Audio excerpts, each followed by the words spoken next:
Hello, guys. Good day. This is Anna of Reinforcement Club. Today, we are going to talk about prioritizing what truly matters. We're going to tackle productivity today, not just being busy.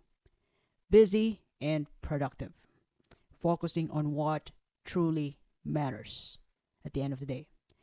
Now, I am going to bring about the time management matrix, which I got from the book The 7 Habits of Highly Effective People by Stephen Covey.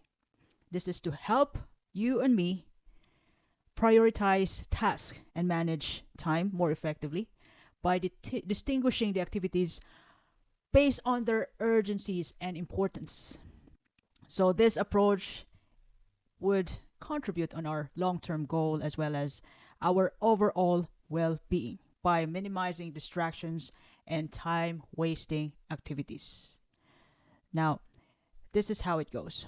We got this 4 quadrants, which I'm going to show you on the screen. The first quadrant is urgent and important. The second one is not urgent but important. So when I say urgent, it has to be now. Important means it has something to do with your goals, with your well-being in the long run. Not urgent, it doesn't have to be done now, but important. So it can help you really perceive or learn along the way by means of, tackling the urgent, and then by, bringing ourselves back to the not non-urgent but important. In this non-urgent but important, this will give us time for planning, so that the things, our mistakes from the past by tackling the urgent task will not going to happen again. This is also for prevention. Not urgent but important has something to do with relationship building, health, high quality relaxation. These are all important for our well-being but not urgent. And on the third quadrant, we have the so-called urgent, which means now. It has to be done now but not important. Urgent but not important means that it calls your attention now. Not important because this task have nothing to do with your goals as a manager, as a person, as an employee. Your goal is to finish your project. But there are some emails, phone calls, somebody's reaching out to you so that they can tell you their problems and needs where it could be a wrong timing. But these tasks are all distractions. Now, in the fourth quadrant, we have the so-called not urgent and not important. You know what I mean?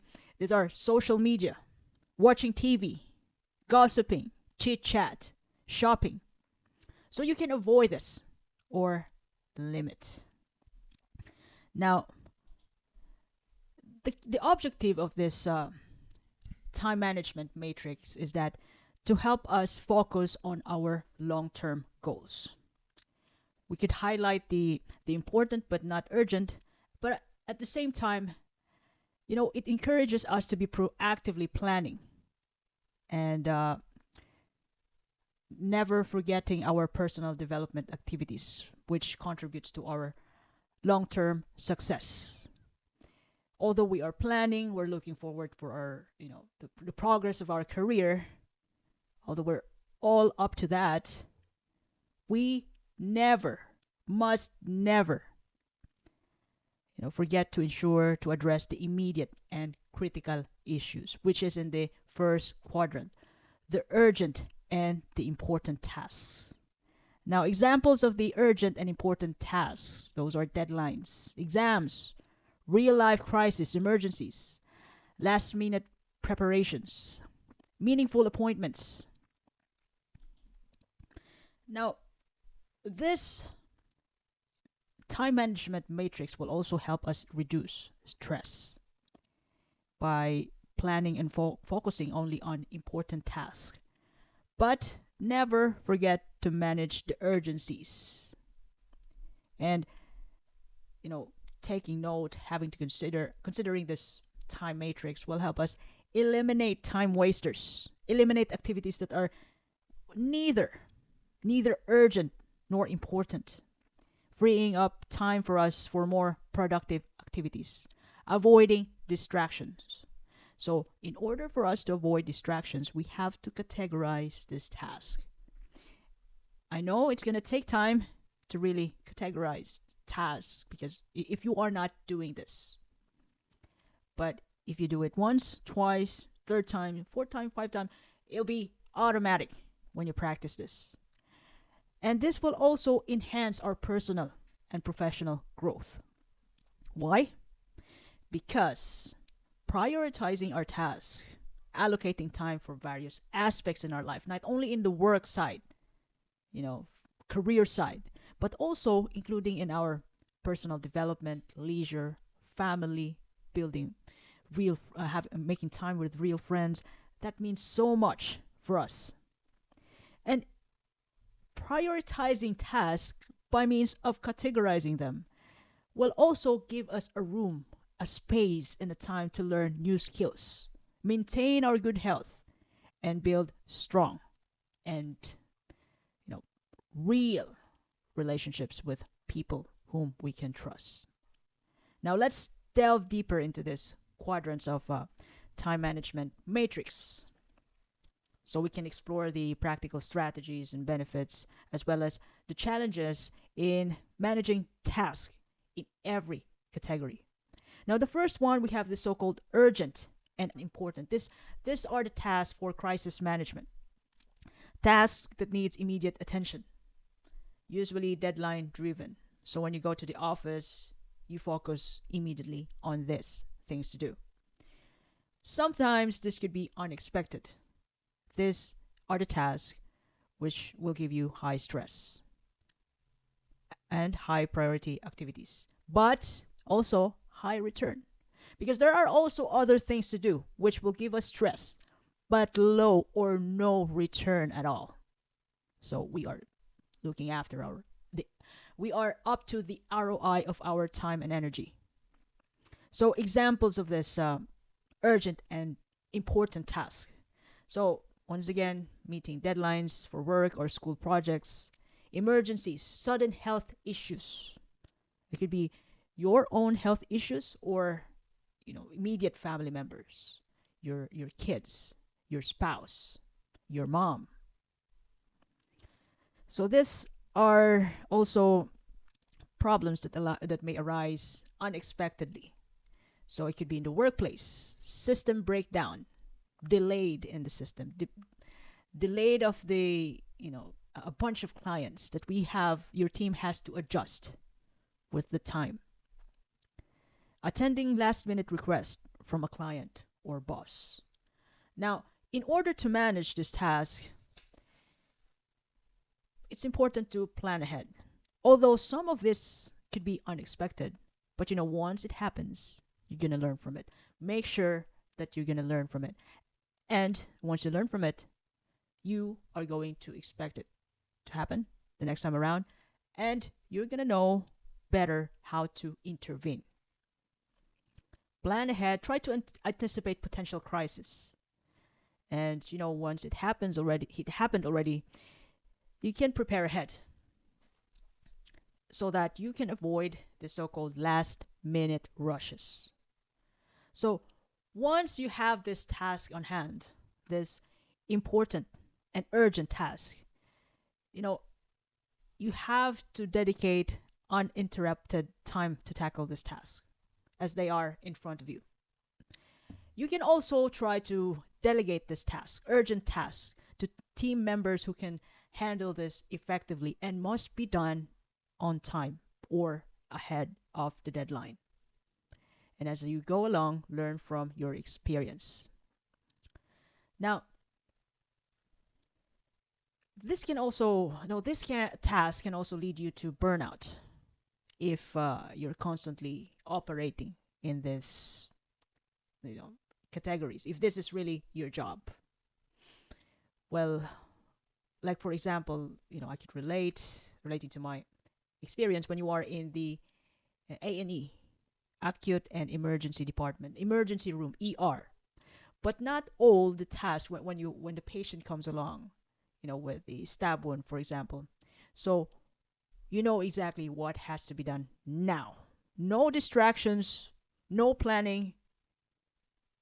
You know, those interventions that you have to do with patients with stab wound has been learned by the previous experience before, so it's all automatic. It's urgent. It's life and death. So you have a protocol for that, and you'll already have things to be expected by from having those patients. So like emergency, those are emergency situations, and including the protocols and diagnostics has to be done. Otherwise, yeah, that's urgent surgery. So it depends on the status of the patient. So that is in the medical field. So it could be in your work, when something came up, like for example, like a meeting, emergency meeting, but you have some tasks to be done, for yourself, for your own project, but the head of the department call out the meeting for you. So the next time around, you have to plan ahead that there could be meeting that's going to arise anytime soon or the next time around. So I have to finish this task so that whenever our boss, the head of the department, will call out the meeting, emergency meeting for us, I can still finish the task on time without burning out, without being stressed out. So the benefits of this, having this task, it ensures that it ensures you that those critical tasks are completed on time. And the the impact of the emergencies that's in front of you, by addressing them promptly, it's done. And then the next thing to do it, and then done. And then when like for example in the ER, when the patient is stable, then you can plan what has to be done next. You can make a decision what has to be done next. Like for example, like the patient has stab wound, and then you stabilize the patient first, and then when the vital signs are stable, then you can plan what has to be done next. Now, in the next quadrant, which is the planning part, which is the second quadrant, non-urgent but important. So these are the tasks which can be done 4 hours, 6 hours from now, or tonight. You can do it tonight, but has to be done. These are the things to do that contributes to your long-term goals and personal growth. These are the activities which can improve your efficiency and effectiveness in doing the urgent and the non-urgent tasks, the quadrant 1. Now I'm going to explain it to you later why. And these are also the tasks, the things to do, which will, help you improve and build relationships, and also at the same time enhance the skills that you want to focus on, you want to master. Now, these activities are, goal setting, short-term and long-term goals, as well as planning. So these are also the tasks like seminars, workshops, working out, maintaining healthy diet, getting enough sleep, investing time in relationship with family, friends, colleagues, going out with your real friends, people who's rooting for you, people whom you consider you can trust.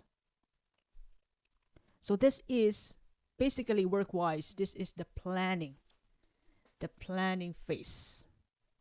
What has to be done tomorrow, so that we can handle crisis the next time around. This is for self-improvement, task. So in managing this type of task, it's important to time block specific times in your calendar for these activities. You're going out with your family and friends, with your colleagues. Time block. If you want to do this within the period of your shift, you have to time block, a certain time of your day while you're at work. It could be like half an hour for planning ahead, because some crises come up, so you have to plan ahead. So to avoid or prevent this to happen, and if it happens, you know how to manage it better. Now, this type of activities, the second quadrant, which is the not urgent but important, this will also give you a room or a space to decide which habits, which is the best habit for you to develop in your daily routine. For example, exercise, prioritizing, time management if you're a boss. And this will also, this is the phase wherein, you have to reflect, adjust, and regularly review your progress and revise your plans from time to time. And when you become efficient in this, you will eventually going to be effective. This will lead you to your personal and professional growth. And it reduces, planning ahead reduces the likelihood of urgent crisis by proactively looking forward for it. What has to be done when it happens, and how to prevent those crises to ever happen again. And this will lead you to overall well-being, satisfaction.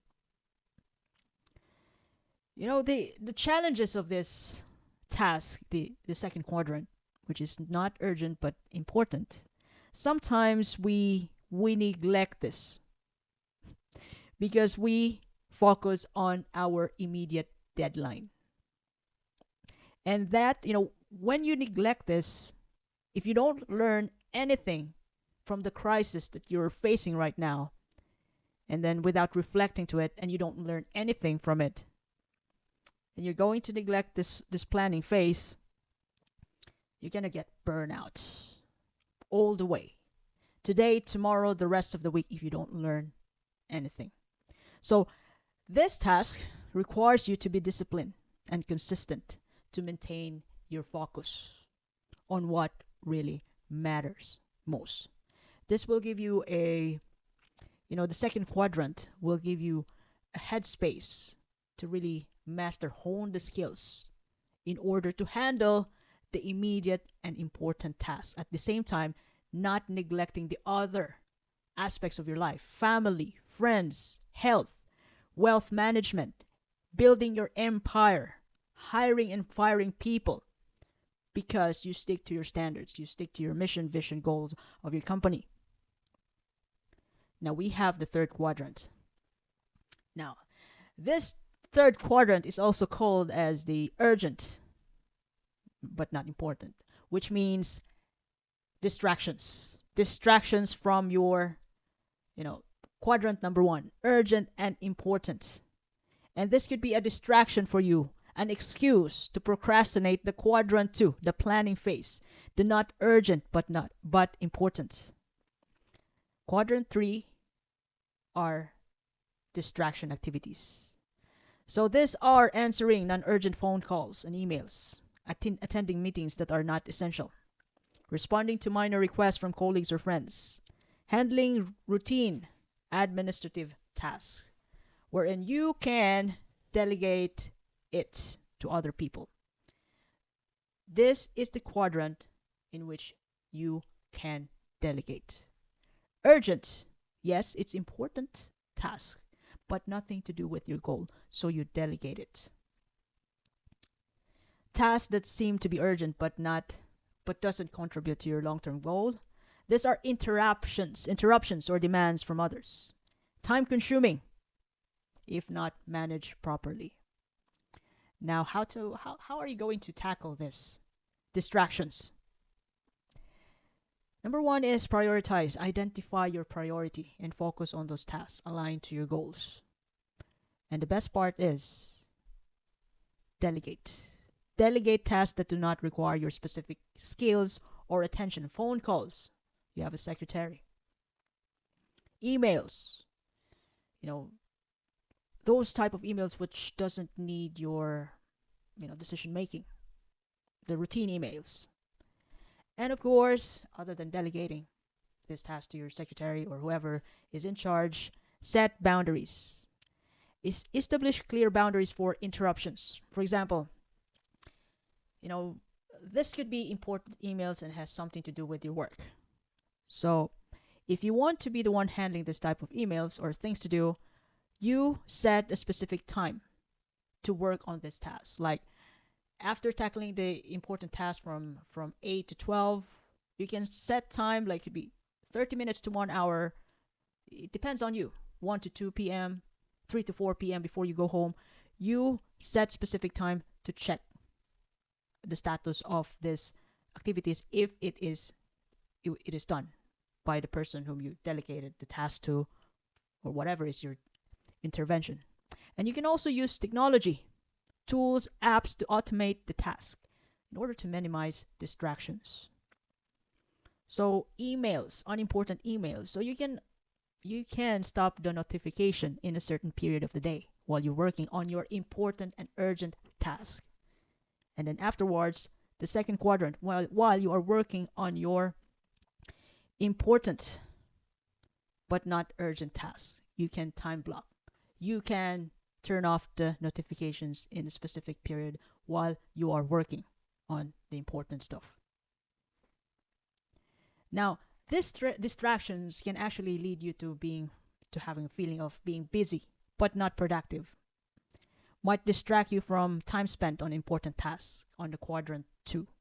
So instead of planning, you're having a chit chat with your your besties. Instead of planning, you're surfing on the internet on the latest sale.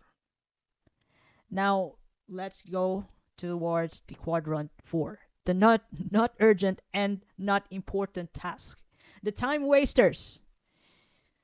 You know what I mean? Excessive social media usage, watching TV shows, movies that do not add value to your goals, playing video game, engaging in gossip and idle chatter. So these are the tasks that you can avoid or limit. You don't have to delegate this. It's you who decide whether you can catch up to this or not. I'm not saying that totally avoid this, but this time waster can help you relax if you limit it. This type of task provides you relaxation and mental break from thinking, using your brain the whole time. If you feel relaxed being on social media for an hour, okay, but not throughout the day. You have to manage this in moderation. Time wasting tasks can also give you enjoyment and provide you a temporary stress relief, but not the whole day. Remember, you also have other priorities. You have your family. You have to be present to them. You have to work out. You have to look after yourself. And although you like pizza, but it has to be like not majority of the days in the entire week. You also have to look after your diet, healthy diet, fruits and vegetables thingy, fresh, hello fresh foods. Keep the balance going. Now, having to tackle this different quadrants, will give you a focus, an opportunity to focus on what truly matters, achieve your goals more effectively, and maintain a healthier and more balanced approach to life.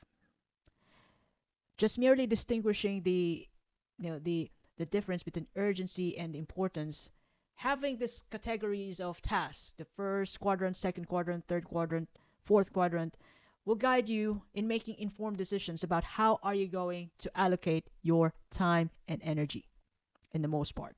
Now I'm going to repeat it once again. The 4 quadrants of time management matrix by Stephen Covey. The first one is the urgent and important.